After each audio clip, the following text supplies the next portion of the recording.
Long before the crowds, before the miracles, before history itself would remember his name, there was a quiet house, a small stone home in a dusty village. Inside, it lived a young man who would change the world.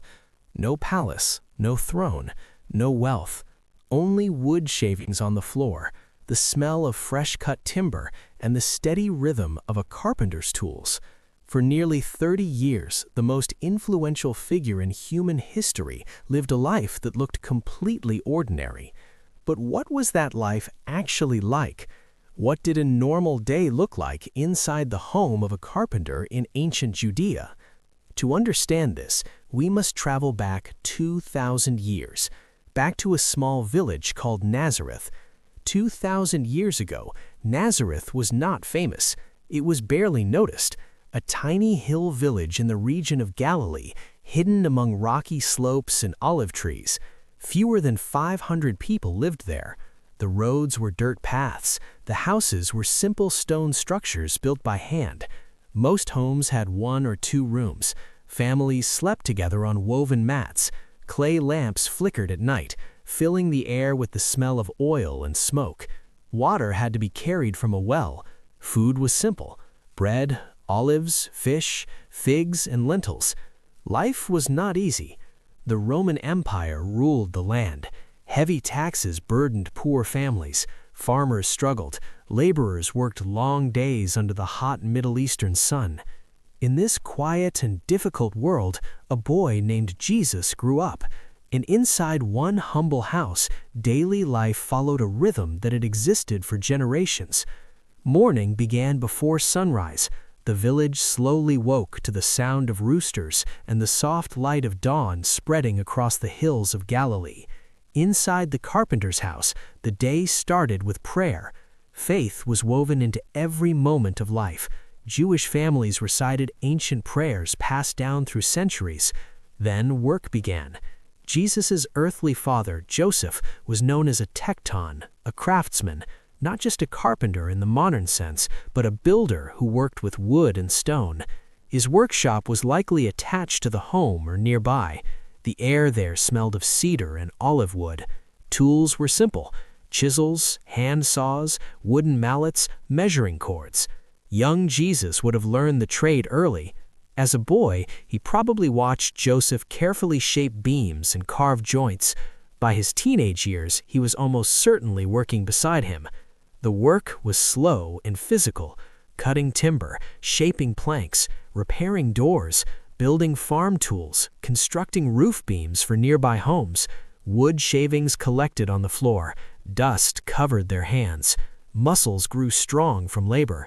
This was not the life of a prince. It was the life of a working man. Nazareth was small enough that everyone knew each other. Neighbors shared ovens for baking bread. Children ran through narrow paths between homes. Shepherds passed through the hills outside the village. Jesus grew up surrounded by ordinary people: farmers, stonemasons, shepherds, mothers carrying water jars, merchants traveling dusty roads. He would have heard their stories, their worries, their hopes. He saw poverty. He saw injustice under Roman rule. He saw the deep faith of people who believed God had not forgotten them. Every Sabbath, the village gathered at the synagogue. There, ancient scriptures were read aloud, words written centuries earlier, prophecies about a coming Messiah, a deliverer, a king. At the time, no one imagined that the young carpenter listening quietly among them would one day fulfill those prophecies. The Gospels tell us surprisingly little about Jesus' early life. Almost 30 years pass in silence. No recorded miracles, no crowds following him, no public preaching, just years of ordinary life, working, learning, praying, watching the world around him.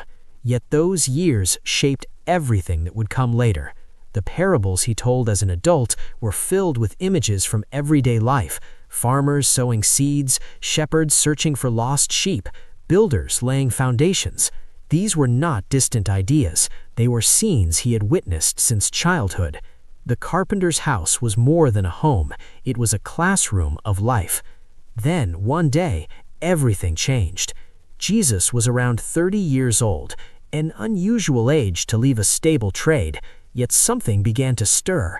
Reports spread of a fiery preacher in the wilderness, a prophet called John the Baptist, calling people to repentance beside the Jordan River.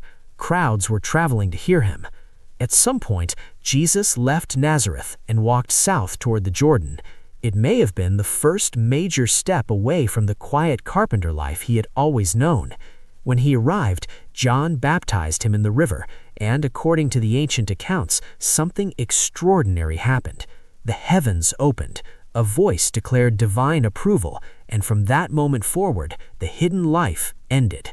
The carpenter from Nazareth returned to Galilee, but he was no longer living the same life. The tools of his trade were set aside. Instead of shaping wood, he began shaping hearts. Instead of building houses, he began building a movement. Villagers who had known him for years were suddenly hearing him speak with unexpected authority. Fishermen left their nets to follow him. Crowds gathered along dusty hillsides. Stories spread across the region, healings, teachings, miracles. Yet the lessons he taught still carried echoes of the carpenter's house. He spoke about building on solid foundations, about yokes carried by workers, about doors, gates, vineyards, and harvests. The ordinary world he grew up in became the language of his message. Within just 3 years, the carpenter from Nazareth would stand at the center of history. His teachings challenged religious leaders, his influence threatened political authorities, and eventually, he would be executed by Roman crucifixion. But the story did not end there. His followers claimed he rose from the dead, and from that moment, the message that began in a small carpenter's home spread across the entire world. Empires would rise and fall, nations would be born, yet billions of people would continue speaking his name. Today, when people imagine Jesus, they often picture the miracles, the crowds, and the dramatic final days. But the majority of his life was something far quieter. A humble home, a village workshop, hands covered in sawdust, years of unnoticed labor. The Son of God, according to Christian belief, chose to live not in luxury, but in simplicity, not as a ruler, but as a craftsman. And perhaps that hidden life carries a powerful message of its own, because before the teachings that changed the world, before the cross, before the empty tomb, there was simply a carpenter working quietly in a small village, waiting for the moment history would finally hear his voice.